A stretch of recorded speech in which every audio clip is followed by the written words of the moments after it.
I mean, it's been a while since I felt that. I mean, obviously we had the Biden-Trump debate, which was, ended his career. Yeah. So that was pretty significant. But, you get into the thrux of an election cycle and there's not really an opportunity to have drastic edges one way or another between two candidates. And then that debate happened. Yeah, I mean, I think Trump and Vance are the first presidential ticket that they're going to each end a politician's career on a debate stage. Because, I mean, it was like a masterclass in how to beat the shit out of a clown. Yeah. So they were like, okay, just move on, bro. This is going really bad. And he's like, and another thing, I learned about governance from China. And he was like, everyone knows I'm a dumb man. It's like I grew up in Nebraska, Yeah. and I'm proud of that service because growing up it's tough. It's a service. It's a service to the people of Nebraska that I grew up there. It's just, I'll go back to what I said at the top. Joe Biden is old, and Kamala Harris is dumb, and Tim Walz happens to be both. Old and dumb. Ladies and gentlemen, your attention, please. Just a catching strays over here. You're in for a hell of a show. keep the faith, hold the line, and own the libs. It's time for our main event. Good Thursday to you. Welcome back to the Ruthless Variety Program. I'm Josh Holmes, along with Comfortably Smug, Michael Duncan, John Ashbrook, left to right across your radio dial. I don't know about you fellas, but I skipped out of bed after that debate on Tuesday. It was pretty great. I mean, it's been a while since I felt that. I mean, obviously we had the Biden-Trump debate, which was, ended his career. Yeah. So that was pretty significant. But, you get into the thrux of an election cycle and there's not really an opportunity to have drastic edges one way or another between two candidates. And then that debate happened. Yeah, I mean, I think Trump and Vance are the first presidential ticket that they're going to each end a politician's career on a debate stage. Because, I mean, it was like a masterclass in how to beat the shit out of a clown. Also, you knew it was a good night for JD Vance because 10 minutes into the debate, every left-wing commentator was on Twitter being like, VP debates don't matter. Yeah. No one's going to remember this. It's true. I mean, it was uniform. Yeah. I didn't get anybody off the left side, at least in my axe feed, that was saying anything other than You can almost feel bad for the Democrats because, President Biden, okay, yeah, he's senile. And it's Kamala Harris is kind of weird and kind of dumb, but we got this guy, real salt of the earth Midwesterner, Tim Walz. You won't believe your eyes. This guy's dynamo. And he comes out. He goes out the first 5 minutes, and it looks like he's having a panic attack.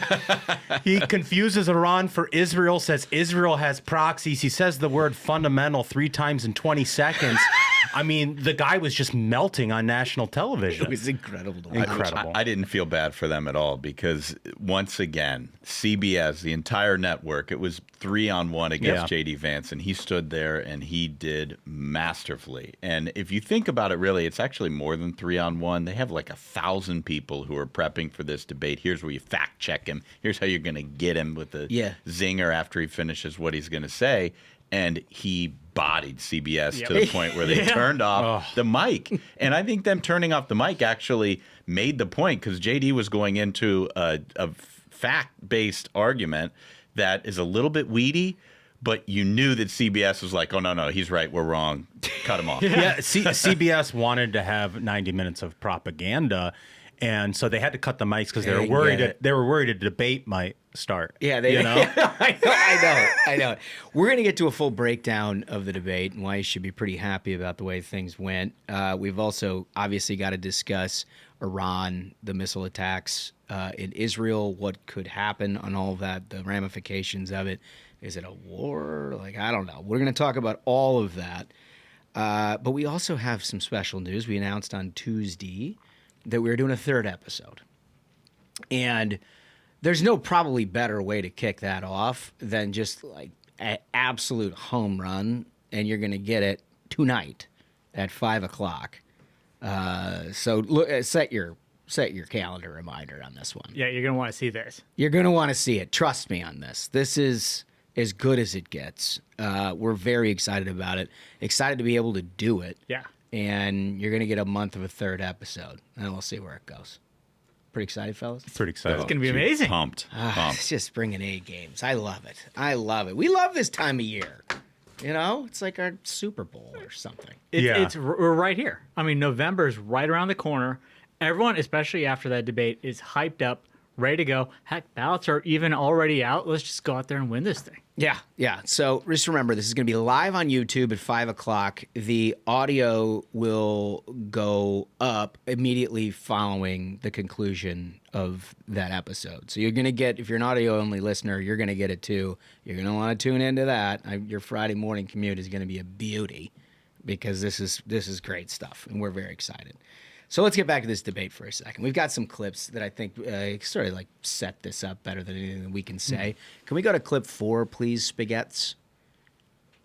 Honestly, Tim, I think you got a tough job here because you've got to play whack-a-mole. You've got to pretend that Donald Trump didn't deliver rising take-home pay, which of course he did. You've got to pretend that Donald Trump didn't deliver lower inflation, which of course he did. And then you simultaneously got to defend Kamala Harris's atrocious economic record, which has made gas, groceries, and housing unaffordable for American citizens. I was raised by a woman who would sometimes go into medical debt so that she could put food on the table in our household. I know what it's like to not be able to afford the things that you need to afford. We can do so much better. To all of you watching, we can get back to an America that's affordable again. We just got to get back to common sense economic principles. So this is like right out of the gate, right? And this is where I think for me, I mean, you mentioned that Walz was like, Yeah, deer in the headlights. yeah, like right before he gets hit by a semi. Yeah. You know what I mean? Like it was like it didn't start well for him. But the contrast is the confidence on stage. The confidence. I mean, look, we've been saying, we said on Tuesday, I think people are going to be really surprised about what they see because they've been caricaturing this guy as something he's not. And like, well, just wait until you get him on stage and they can't filter out what it is that he's saying. He's pretty damn impressive. That is as impressive as it gets. It was alpha energy from start to finish, and JD was very well prepared. You could tell he spent a lot of time. He took this debate seriously, and he came out with a huge, his momentum was incredible. I can read that clip that we just saw. I can read exactly what Walz is conveying. He has this like look of terror and shock, and he's like, Mayor Pete wasn't acting like this when he was playing JD in prep. What's happening? What's going on? Mayor Pete didn't do They that. tried to get Mayor Pete to act like he was JD, and they got a killer to show up on stage. He wasn't ready. Yeah. He was not ready. Just absolutely was not ready for that. But I mean, I don't know that they buy their own spin, right? They think They do. that JD They drank is the a Kool-Aid. limited candidate. They drank They the Kool-Aid. think that he's like a young guy fresh on the scene who's trying to like suck up to Donald Trump, and that's the only reason he's on this ticket. Like for those of us who know, hey, guy's got some horsepower, man. Yeah. There's a reason Trump picked him, and we saw it right there. Silky smooth, under fire, ready to go. And he just, I mean, it was, like I said, it wasn't a debate. It was a dissection. He also took did that guy apart. He also did very specifically what you were talking about on Tuesday's show, and I think Duncan, you mentioned it too, which is drawing the contrast, reminding everyone that if you have a problem with the economy, if you're at all concerned about the direction of this economy, you got one person to blame, and it's not me, and it's not Donald Trump. Things were pretty good then. Yeah. I mean, he did that better than Walz, in flying colors. Not just talking about the policy, drawing the contrast, but reinforcing the fact that Donald Trump had the job. Right. And we all remember Donald Trump's economy. Kamala Harris is currently the vice president, right? Like Tim Walz has to do the magic trick too that we've talked about, where like you got to act like Kamala Harris is prepared to be president of the United States and also pretend like she isn't the current vice president of the United States. Totally. And so that he has a difficult job. Like JD was like very genuine and real in that clip, because that is a tough magic trick to try to pull off. It really is. And JD time and time again throughout this debate would answer the question and then go to a proof point of Donald Trump's presidency, which like that's how you get all the juice out of a VP debate is you remind the voters of the value proposition of the election. Yeah, no question about it. And I also thought, look, if you look back on the DNC convention and just the tenor of the speakers, the lineup of the speakers, the message of the speakers, their whole thing was to try to prevent the incumbency from landing upon them, right? And we've talked a lot about how you can present that argument and how you could better present that argument. Of course, that's been a battle back and forth on the airwaves in all these states that matter. But last night, in my view, was the best articulation of incumbency of Kamala Harris Yeah. that I had heard to date. The closer that JD Vance did to end the debate, Yes. where he laid out on issue by issue, this is Kamala Harris's fault. Yeah, he just stapled it to Was her just ass. yeah, right. Yeah. Which was like, that was our advice before the debate was like, do not let her claim the mantle of change agent. She is not change. Right. Donald Trump is change, and he's the best type of change. The change we know will work because he did the job before. That's right. No question about it. All right, we got another clip here. It goes to this point that Ashbrook was making in the anchors, which we all knew. Look, we all knew what was going to happen. You go to a major network, you got no audience, you're doing everything off the Democrat side. You got two moderators who I think Democrats would always be happy to debate in front of, and Republicans, once again, are like, we'll just take whatever you got just so we can debate. So this is what Democrats wanted. They got it. And in that, you get some moderator fact-checking, and you get some, thumb on the scale work. Well, JD wasn't having it. Let's look at clip 5. Thank you, Governor. And just to clarify for our viewers, Springfield, Ohio does have a large number of Haitian migrants who have legal status, temporary protected status. Margaret, but thank you, Senator. We have so much to get to. Margaret, I think it's important we're because going to turn out of the economy. Thank Margaret, you. the rules were that you guys weren't going to we're- fact check, and since you're fact checking me, I think it's important to say what's actually going on. So there's an application called the CBP One app where you can go on as an illegal migrant, apply for asylum or apply for parole, and be granted legal status at the wave of a Kamala Harris open border wand. That is not a person coming in, applying for a green card and waiting for 10 years. That is the facilitation of illegal immigration, Margaret, by our own Thank you, Senator, for leadership. describing the legal process. We have so much to get to, Senator. Thank you so much for talking about the laws. Yeah. Oh, the laws. Why are you bringing up bullshit? How dare you debate at a debate? That was the the condescending tone of those moderators. Like, it is funny, but like, you should be angry. Because like they tried to pull a fast one on the American people and let it slip in after saying we're not going to fact check, and then like they did this throughout the debate, and it was really annoying. Where like they would do these articles of faith, like I felt like I was in this liberal church where like after people would talk, then they would clarify the thing on climate change or whatever. And the climate change one was the one I caught. Unbelievable. Yeah. And like 10 years ago, that'd be beyond the pale. It'd be a Candy Crowley moment. Now we just sort of we accept that as part of our discourse, and it's like. You have a debate. They're the debate. You are not the debate.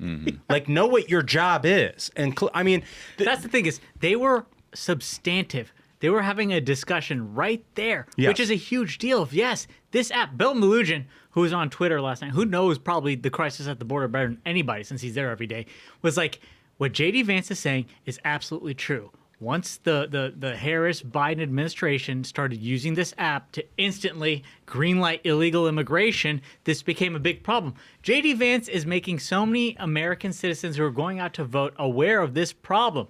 Him and Tim Walz are having a discussion on this, and the moderators like, no, stop, please. Stop. We got to move on. Stop. Unbelievable. We don't want to give up our leverage. I think it underscores another thing that he was doing here. The comfortability we talked about.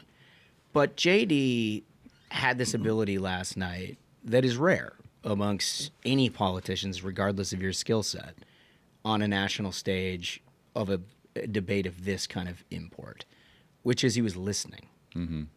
If you noticed, he was listening. Great point. So he listened to every answer. He listened to the moderators.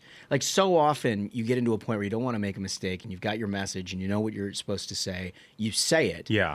and then you just sort of like, all right, what else do I got here? You sort of Right. mental catalog. A little tunnel vision. It's bro, it is the mark of someone who is absolutely prepared, absolutely confident in what he's going to say, and you can listen because you're not trying, like to your point, you're not trying to make sure that you get your memorized talking point that David Axelrod or Donna Brazil told you to say.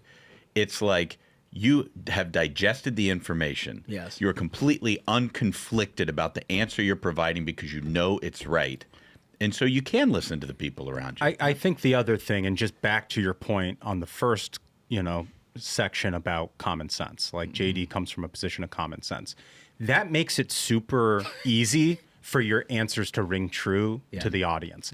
Because like that fact check or clarification or whatever of the procedure or law for these Haitian migrants in Springfield, okay, it's like a well actually. And it's like, yeah, but we've let in like 7 million people into this country illegally. Right. And like, that's the point I'm making. Right. So like, fuck off and shut up.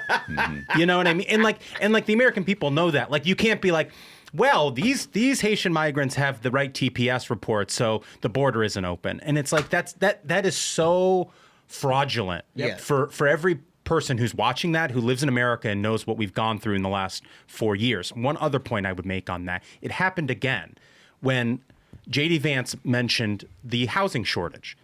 And he was talking about the migrants, they're competing for housing with American citizens.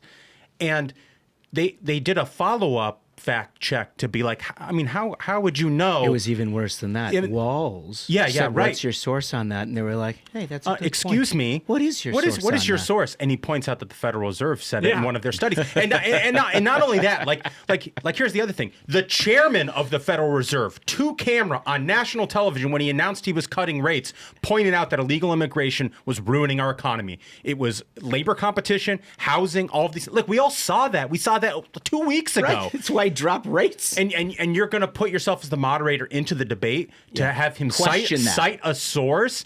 Get the fuck out of here. It is the common sense thing. Oh my God, we let in 7 million people and suddenly scarce resources are more scarce? What's your source on that? Like, you don't need an economic metric study to find out that scarce resources are more scarce with more people. That is just like basic economics. 2 more things on that. One is I found it hilarious that later on in the debate they actually cited the Federal Reserve study that they were talking about. When they said, "What's your source on that?" Completely hilarious. It's common sense. When your politics is moored by common sense, it's very easy to be authentic. Yeah. Because it's straightforward. Because you're just saying it. The second one that I thought was interesting is that they were talking about a deep liability that we talked a lot about on Tuesday is this administration's response to the storms in the Southeast and the hurricane and whatnot. And rather than just sort of taking it from a response standpoint of what you would do and how could you do it better, they took it from the climate change angle. Yeah. And like, first of all, granting that premise is wild. Yeah. Right? That like, you drive a F-150, so therefore hurricanes upon you. Yeah, You know, I mean, which is what they're saying. But nobody ever says, "Oh, the Green New Deal passed, and yet we have a hurricane." I thought that was supposed to solve the hurricane problem. But it's a connection without a connective tissue, Right. And they just blow through it. Yep. And then at the end, like JD gives a valiant answer to it. And at the end, they're like, "Well, most scientists agree that climate change is happening." And it was like, "Whoa, that wasn't Articles of faith. That wasn't even part of the discussion." It was It was like apropos. they had put that in there in the hopes that he would basically talk about like climate hoax or something. But he wasn't. He was talking about the problem that they asked about. And the beauty of the whole climate scam is if you're a scientist looking for a grant, there's probably some Soros 501c that's going to write you a check if you say, actually, climate change will kill us all in 5 years. Well, that's why you're able to say, most scientists agree. Look, if you look at any chart that these idiots have tried citing, Al Gore, when he had Inconvenient Truth, what is that, 25 years ago now? He was like, in 5 years, the polarized caps are going to be gone. They're still here. They're always wrong, but these journals go out there and they're like, actually, fact check, climate change is right. Get the hell out of here. Yeah, and it's like the other thing about it is they tried to like box him in on the climate change hoax thing, and they were like, Donald Trump says it's a hoax, and it's like, and JD is just a masterful job of redirecting the question and being like, well, if Kamala Harris believed her own climate change policy, then like, why is her policy forcing, I don't know, poor kids in Africa to mine lithium and us to have dirty energy from China? It was the best turnabout. Like if you believed in clean energy, you would want more energy in the cleanest energy economy in the world, the United States of America. Yeah, which is, again, totally self-evident. It's more the common sense thing. It's like, if you thought the sea levels were going to rise, Barack Obama, why did you build the $17 million house in Martha's Vineyard on the coast? You know what I mean? Yep. It's so good. And he's just as cool as the other side of the pillow the whole time, I mean, just, all right, so that's JD side. Walz. I don't know if it's going to be determinative that they didn't pick Josh Shapiro, but it may well be. Yeah. It may well be. And one of those deals we saw in the economy right off the top. The other one is this guy's resume embellishment, which he's largely gotten away with in the mainstream media and would entirely have if not for JD pointing this out every single time. But, lo and behold, the moderators have to even it up just a skosh. So they decide to ask him about his lie, essentially, that he was at Tiananmen Square in China as the protests were going down. Look at this nonsense. Clip 6. You said you were in Hong Kong during the deadly Tiananmen Square protests in the spring of 1989. But Minnesota Public Radio and other media outlets are reporting that you actually didn't travel to Asia until August of that year. Can you explain that discrepancy? Yeah, well, and to the folks out there who didn't get at the top of this, look, I grew up in small rural Nebraska, town of 400, town that you rode your bike with your buddies till the streetlights come on, and I'm proud of that service. I joined the National Guard at 17, worked on family farms, and then I used the GI Bill to become a teacher, passionate about it, a young teacher. My first year out, I got the opportunity in the summer of '89 to travel to China. Now, look, my community knows who I am. They saw where I was at. The Chinese do know who he is. I will be the first to tell you, I have poured my heart into my community. I've tried to do the best I can, but I've not been perfect. And I'm a knucklehead at times, but it's always been about that. Governor, just to follow up on that, the question was, can you explain the discrepancy? All I said on this is I got there that summer and misspoke on this. So I will just, that's what I've said. So I was in Hong Kong and China. He goes back for more. Protest went in. And from that, I learned a lot of what needed to be in governance. Thank you, Governor. In governance. It's like Billy Madison. And then he ends it by saying, yeah, I learned everything about government that I needed to know from the Chinese. That couldn't be a bigger liability. Yeah. I mean, you had the Great Walls of China. That's what I'm going to call this guy going forward. The Great Walls of China. So they were like, okay, just move on, bro. This is going really bad. And he's like, and another thing, I learned about governance from China. And he was like, everyone knows I'm a dumb man. It's like, I grew up in Nebraska, and I'm proud of that service because growing up it's tough. It's a service. It's a service to the people of Nebraska that I grew up there. This is definitely a situation where they knew this question was coming, right? Like the news had broke, and so they clearly over-prepared him in debate prep for this. And they were like, kill clock. Like tell your bio and tell your, See rural, if you can get away with it. Right, rural Nebraska roots, and like that will offset the China thing, and they'll run out of time. I screwed up, and they'll run out of time. And like that was his goal. But in that, he like forgot some waypoints along the story where he's talking about riding bicycles and street lamps and says, I'm proud of my service before he gets to the part of the bit about, that's about I served in the National Guard. Yeah. Right. So he got the order all wrong in his. He's proud of his service riding bicycles until the lights come on. Like, maybe he is right. He is an idiot. I just couldn't. The whole thing is so bad. It's so bad. But then his direct refutation is based on the fact that he says he was there in August. Yeah. So he says, oh, it was the summer. I misspoke. So this is like, we joke, and Josh always points out that he's kind of like Tommy Flanagan, the pathological liars anonymous, the guy that John Lovitz played on Saturday Night Live. That's it. That's the ticket. And that's what I heard when he said, Yeah, it was the summer, right? That's what I said. I said this is all I said. It's what I said. Yeah, that's it. No, but it reminds you a little bit of all of the coaching that they had with Kamala Harris when it came to like either the economy or the border. It always started out like, well, I grew up in a middle class household. Like, what the fuck does that have to do with my paycheck? Right. You know what I mean? Like, right. There was never an answer for anything that she provided in the debate against Donald Trump. And it's like they're like, well, I don't know, she got away with it, so maybe we horse collar this thing into his lies about his resume, and he can just talk about growing up with streetlights. And you saw Margaret Brennan like wince when she was like, God, he's a dumb man. She's like, how am I going to fix this? But what's the answer? Right. They're all depending on me now. Here's another one where it'd be like a little loosened language, right? And Democrats always talk about, oh, it's fun. It's like a, it's like what they said about Joe Biden. Well, it's just colloquial and he's folksy and he's just, it's not precise all the time, but that's okay. People get that. I'm not sure they get this one. Clip 7. So I've become friends with school shooters. I've seen it. Look, the NRA, I was an NRA guy for a long time. They used to. And then I was an NRA guy. I love guns so much. I was friends with school shooters.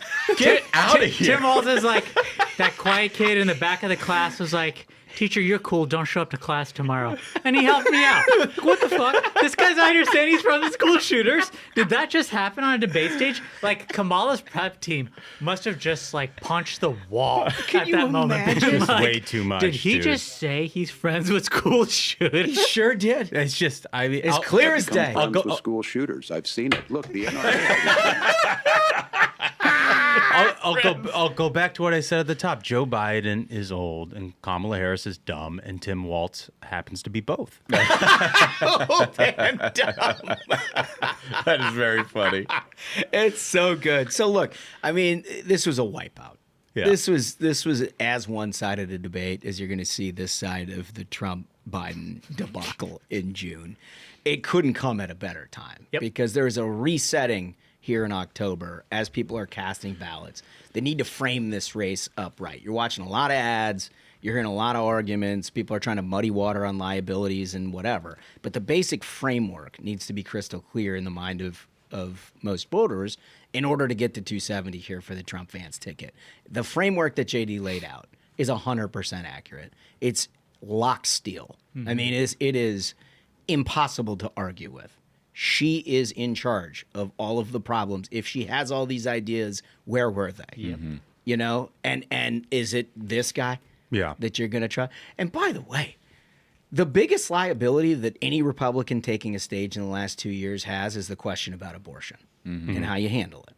He won the abortion section. It's unreal. JD Vance won the abortion section to the point where Tim Walz at one point turned over and started nodding his head. I saw that. Nodding his head.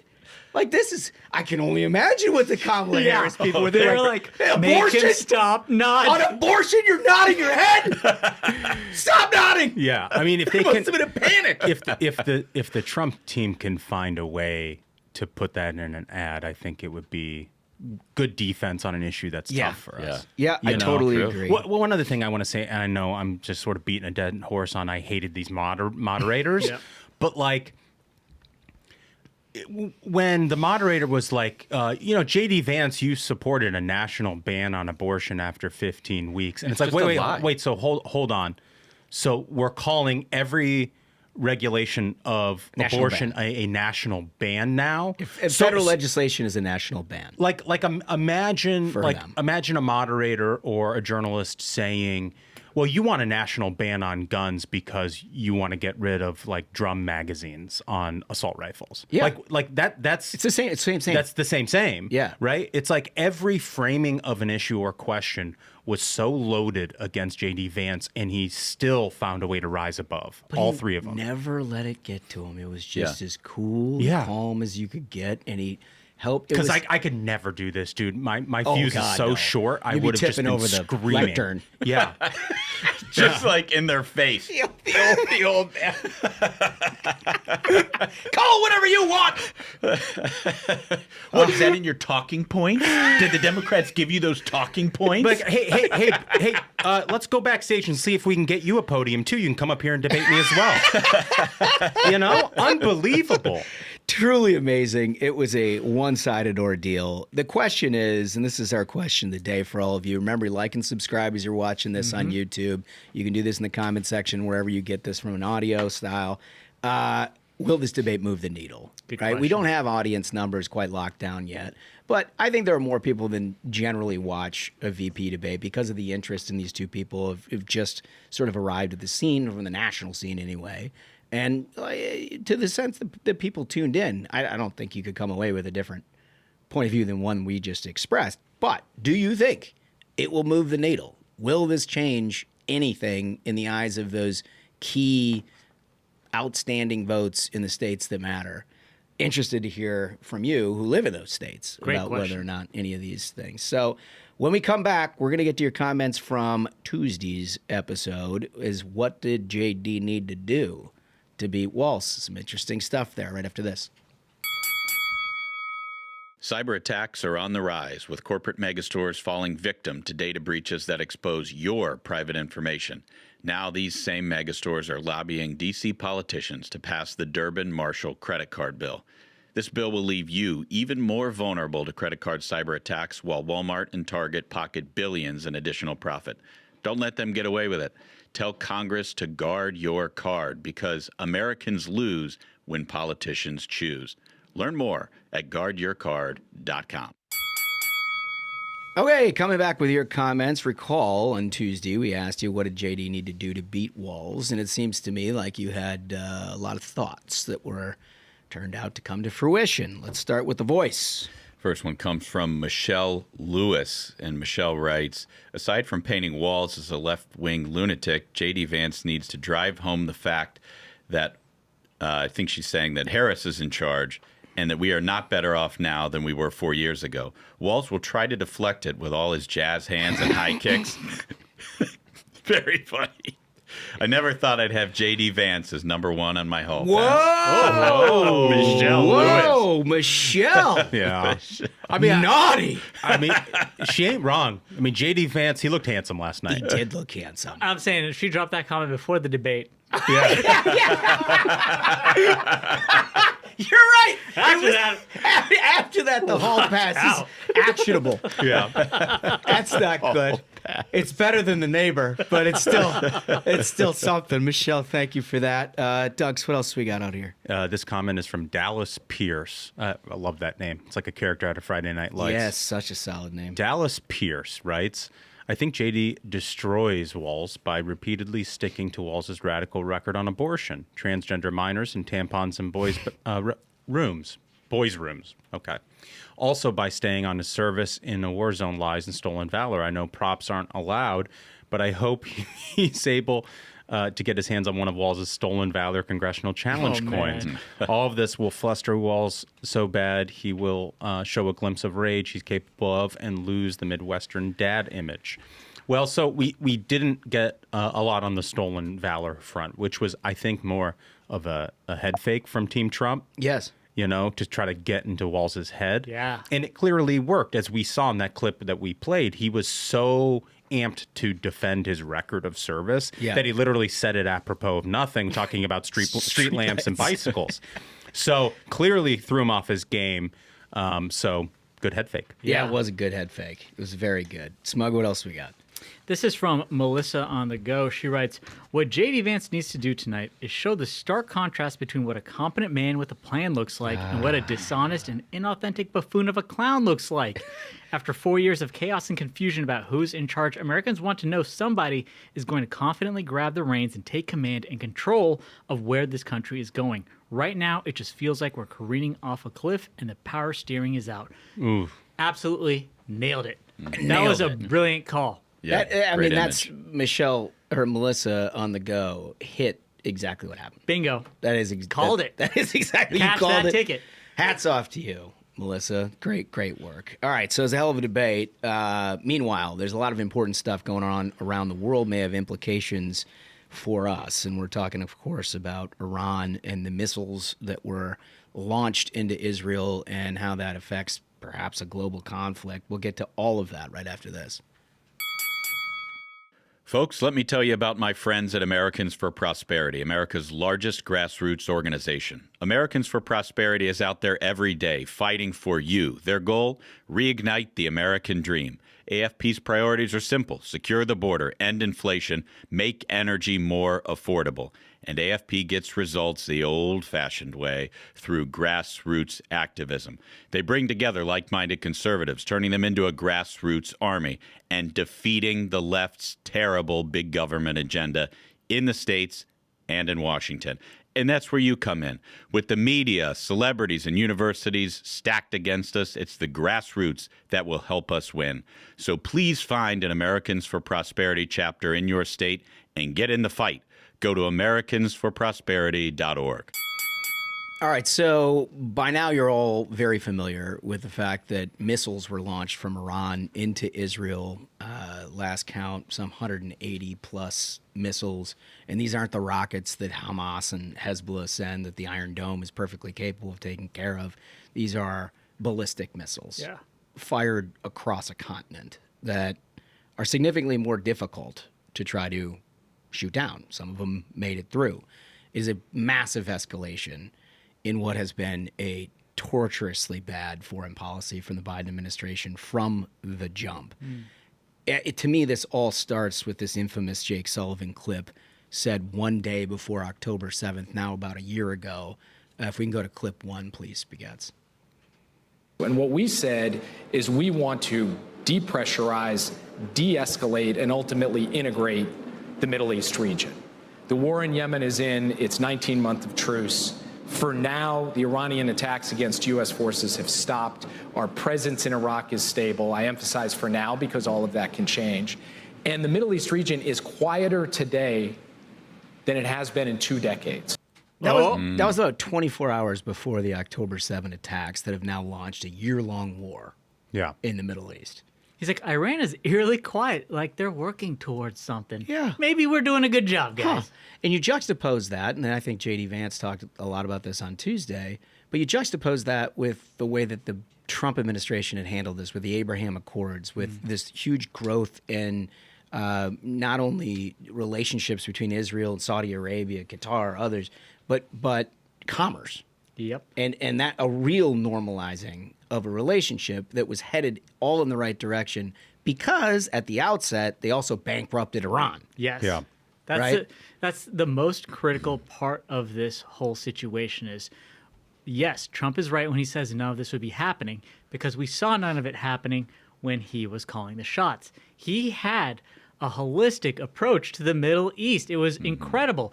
When, as Holmes said, when you bankrupt Iran, when you make it so that that country, their government is so broke they can't sponsor terrorism, when you cut them off from being able to sell oil, you get an Iran that can't do a damn thing to U.S. troops, to any of our allies in the region. They can't spread their chaos. You change that with what Jake Sullivan was saying there of like, oh, we're going to try to integrate these partners. Like infamously, the Obama administration sends over pallets of cash to these people. And to me, what the news isn't covering is there is actually a very important economic angle to this. The reason Iran is willing to so boldly, overtly come out and attack instead of using one of their proxies is conflict will raise the price of oil, right? Well, because of the Biden administration, they're free to sell oil at inflated prices to China. They've probably already paid for how much they spent on those missiles in a day. They're enriching themselves because President Trump's not there to stop them, and that's why Iran is trying to stop President Trump and kill President Trump. And they get while the getting's good. That's because there's a chance there could be a President Trump and think shit's going to change pretty quick. Yeah, I think the most important thing to level set with everyone is like you got to reject the media and the Democrats' framing of this as like a conflict between Iran and Israel. Like Iran launched missiles into Israel because Israel had the audacity to kill terrorists. Yeah. Like it isn't like Israel went and tried to invade Iran. Right. It was Israel killed their terrorist proxies, and that upset Iran. And that tells you everything you need to know about who's the good guy and who's the bad guy in all this. Totally. And like with the backstop of October 7. Yeah. Like let's not forget what started this recent escalation. And Blinken said this last week or the week before, and it really bothered me when he called it tit for tat. Yeah. Yeah. And there is no tit for tat. Like, these aren't like two actors just like taking shots at each other. Iran funds with billions of dollars terrorist proxies on the borders of Israel, and those terrorists try to kill Jews, and that is why Israel's upset. It's not like tit for tat. It's literally terrorists trying to end the state of Israel. Yeah. You know? And then the day after, October 7th, Hezbollah declared war on Israel from the north. Yeah. So Israel has been under fire for a very long time. I talked yesterday to a friend of the program whose cousin was over there when the missiles were firing. She was in a taxi and had to get out of the taxi, and the driver had to get out, and they took cover in a ditch just because they didn't know where everything was going to hit. So you can imagine how terrifying that situation is over there, but also think about how capable the Israelis are. If you are able to execute that beeper action with the supply chain, and take out the mid-level Hezbollah leaders, and then you're able to get rid of the top Hezbollah guy. I mean, like, who's going to run Hezbollah? They're taking him out. It's not a job anybody's raising their hand for. Very smart. Very smart. They're definitely not answering a beeper to take the job. Yeah, be like, no, you got it. It's mail carrier pigeon from here on out, fellas. No, the funny thing is, like, the day after they killed the leader of Hezbollah, within like 18 hours, they killed the guy who replaced him. So this is like, you do not want to answer that Indeed email. It's a bad Do not job. interview for that shit. Don't get on the It's Zoom a rough call. job. Right. You're like, man, computer's gonna blow up. It says it pays really good, but I don't know. The tenure of the last two guy doesn't look great. And the thing is, it's so simple, is the incompetence of this administration, of Kamala Harris, of Joe Biden coddling Iran, as opposed to Trump, who turned Soleimani into salsa. Iran knew you don't mess around when Trump was there. Now they know we can do what we want, and it just escalates on a global scale. The reason the whole world is worried, and all these people are like, is World War III going to start, is because we literally had a president sleep at the wheel, and now the idiot who enabled all of that, who's the czar of you name what and refuses to take responsibility for it, wants the job next. It looks like they've avoided serious casualties, but it doesn't mean that this wasn't a very serious thing. Can we do clip 3, please, Spaghettis? Look at this. So what you're watching, if you're an audio-only listener, is just missile after missile after missile impacting Israel. Just a wild sight. I mean, if you think if that's like Georgia or Alabama, I mean, this is the kind of thing that we were talking about back in the 1960s when Russia was funding these missile programs in Cuba. We had the Cuban Missile Crisis and all that. Boy, we looked at that pretty clear-eyed. Right. Imagine if the Cuban Missile Crisis lasted for 60 years. Yeah, and like, imagine if ISIS was in Juarez across our border. How would America handle that? Right? I think Kamala let him in, and probably has. Probably already has. No, but they use the CPB app, so it's okay now. Yeah, well, it's that's the okay. It does. They Thank did you use for the app. describing the legal process. Thank you. No, but look, the reason we bring all this up, obviously, it's hugely important. You don't know how this escalates globally. Obviously, the United States has got a steadfast ally in the region and an enemy, clear one, in Iran. And the likelihood of us being able to stay out of that situation is near zero. In fact, we helped shoot down some of the missiles, not nearly enough from my perspective, but it's going to keep going. But more than anything, now a month away from an election, it underscores the incompetency and huge amount of liability this administration has into the state of global affairs, to me, because we weren't dealing with this stuff under the Trump watch. That's the thing. I mean, this didn't have to happen, and it won't happen when President Trump's elected. So coming up, we've got some variety. We have to pay a tribute to a baseball legend. And I know it's close to Smash's heart. I can't wait to hear how that all goes. There was a man that was arrested for breeding his own enhanced hunting game. Great He story. built the animals, so to speak. And they didn't care for that.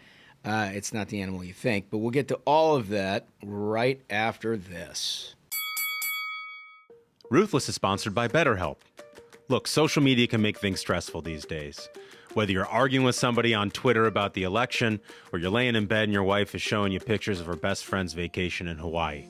It's a stressor for a lot of folks. And sometimes it's helpful to have someone to talk to about what you want and keep you focused on how to live your best life, rather than fixating on others. Talking through your goals gives you clarity and can help you keep attention on what really matters. If you're looking to be the best version of yourself, give BetterHelp a try. BetterHelp offers entirely online therapy designed to be convenient, flexible, and suited to your busy schedule. You simply fill out a brief questionnaire, and you're matched to a licensed therapist. Once you're matched with a therapist, they will reach out to you and ask you a few questions to get to know you better. From there, you can talk to your therapist by live chat, phone, or video call. It's that easy. Stop comparing and start focusing with BetterHelp. Visit betterhelp.com/ruthless today to get 10% off your first month. That's betterhelp.com/ruthless. Well, Smash, a legend has passed. You know what? It was a really sad night. And I know that some of these guys don't love Pete Rose, but I'll tell you, the guy has his resume in baseball is unmatched. He was a great baseball handicapper, legendary gambler. His Should have been a bookie. Charlie Hustle. So the thing that what Smug is doing is exactly what the Associated Press did. Oh, come on. They took a hatchet to the guy just hours after it was announced he died. And this is the same Associated Press. This is Ashbrook being like austere scholar and gambler Pete Rose. Look, the only reason why Smug and I go on offense preemptively, because the best defense is a good offense in situations like this, is we know where you're heading with it, because we've had this discussion so many times. And it's like, I don't have any problem with Pete Rose, and the guy's a legend Sure could have fooled me. In baseball. My problem is the fucking bromides you're going to go into about how dishonored he's been by baseball and how he didn't get a fair shake and he should be in the Hall. I do have a problem with him. He should be in the Hall. Was he paying off pitchers to give him easy hits? He should be in the Hall of Fame. This guy was rigging shit left and right. I agree with That's what happens. Crooked people have crooked shit happen to them. President Trump also says he should be in the Hall. I agree with because President Trump. He's a nice guy. He's a big-hearted guy. You're with Harris on this one. I'm black and white Smug on is this. with Harris. Pete Rose was a noted Trump supporter. He was. No question about that. Because he was hoping for a pardon. Just because you're a crook and you're nice to Trump doesn't mean you get a pardon. Can you answer the question? Did Pete Rose gamble on the Reds while he was manager? I think he answered it. Yep. Yeah. Like he did. Lock him up. My point is... Well, sounds like that's the end of the discussion then. Oh, okay. Thanks, Bart Giamatti. For crying out loud, the guy has more hits than everybody else. He should be in the Hall of Fame. I'm with, look, for maybe the wrong reasons. I know that there's a special Cincy thing here, and obviously Pete Rose meant a lot to the people of Cincinnati, but 4,256 hits, they don't hit themselves. Yeah. No. That is an enormous number. I think that the Baseball Hall of Fame's... Oh, it was a different era. It was a lot easier to get hits. Pitchers now... He broke the record of Ty Cobb. Yeah. 50 years before that. Yeah, Ty Cobb was something else, but the pitchers got soft. Yeah, like Ashbrook's generation, right? The commission... I used to watch Ty Cobb play in Yankee Stadium. The piety, I'm just saying, the piety of the Hall of Fame, I think, has reached a level that I can't quite get my arms around.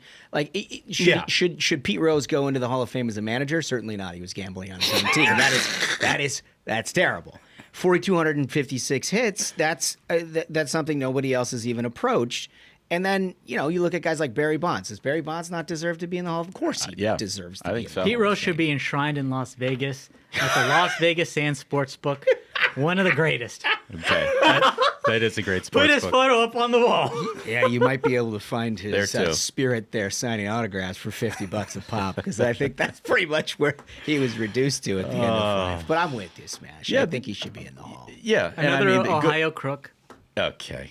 Kamala Harris here. I'm on CBS. Nora O'Donnell. Why don't you do another fact check? All right, so we've got a different set of variety here. It comes with the animals, and we love the animal stuff, but this one is particularly interesting. Can we put graphic 2 up?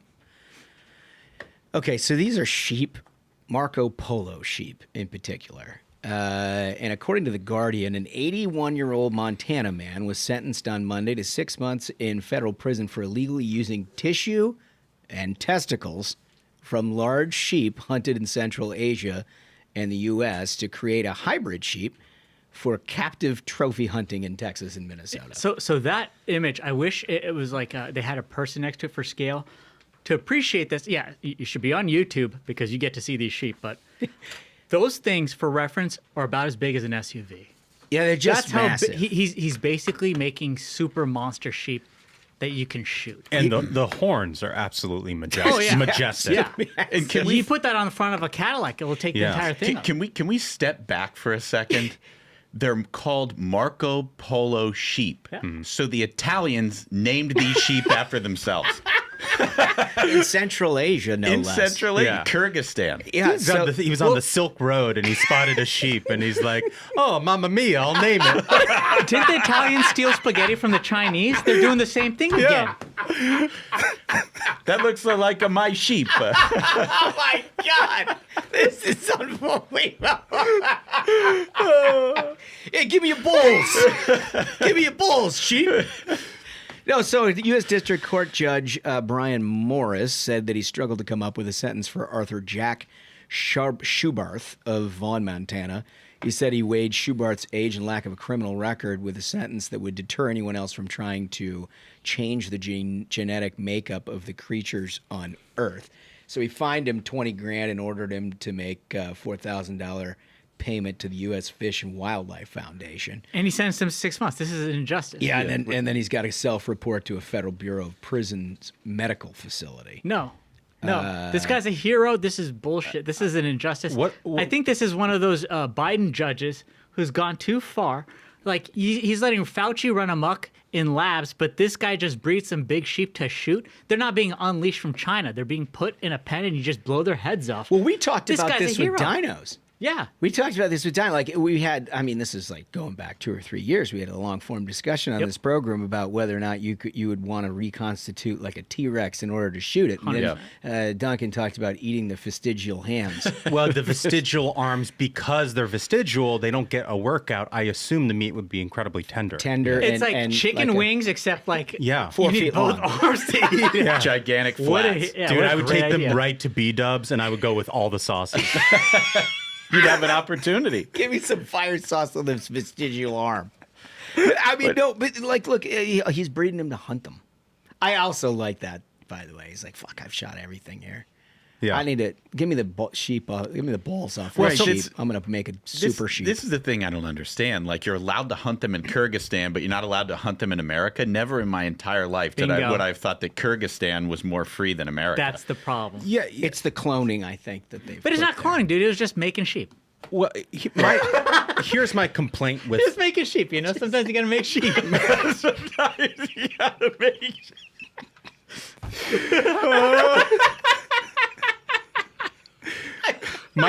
my only complaint. Sometimes you gotta make sheep. My only complaint with this article is we've got like 500 words and we don't learn how these sheep taste. Yeah. You know, like I want to know if you're going through all this work to crossbreed or whatever and make genetic changes to these sheep, I got to know what they taste like. Somebody needs to know. Got to know. I mean, alternative livestock is basically what they call this, and he's got a ranch out there where he's hoping people come and shoot stuff on his ranch, and so he's like, hey, I've got something for you. I'm going to follow up on this story. I'm going to see what it's Arthur Jack Schubarth in Vaughan, Montana. I'm going to put money on his books. If the government's going to lock him up for this, I want him to buy Pop-Tarts or some sandals for the showers while he's in there. Oh, you're getting This on his isn't- commissary? Yeah, this is bullshit that they're doing this to him. He's a hero. I would love to shoot one of these sheep. What's happening with the sheep? You know, if there's any left, I'll shoot them. I'd love to do that. I mean, I think they're probably amazing in a red sauce with a little like rigatoni. And, I mean, listen, even if you're not a good shot, these bastards are so big, you still gonna get the hit. Yeah. Bring home one of those trophy. I would love to do this. I wouldn't want to take one of those horns. I mean, they're enormous. Like, I wish we could get a shot to scale. I'm telling you, the horns on this thing are like as big as this table. Well, they say they weigh 300 pounds, The horns alone. and they have curled horns that are 5 feet long. I mean, Oh, yeah. 5 feet. Yeah, It's like a Texas, like, longhorn. yeah. yeah. And he apparently like harvested the balls. Yeah. You gotta keep the So game he goes going. to Kyrgyzstan or whatever. Selective breeding. Shoots one of these, chops the balls off, brings it. I mean, first of all, that's a suitcase full. Huh? I mean, What's in the bag? nobody at customs Yeah. was like, "Hey, what's with the bean bag full of?" Somebody probably saw it. The TSA guy was like, I'm not touching that. Sir, you bring any livestock, tobacco products, anything? Well, just a couple of sheep balls. I'm going to use to breed bigger sheep.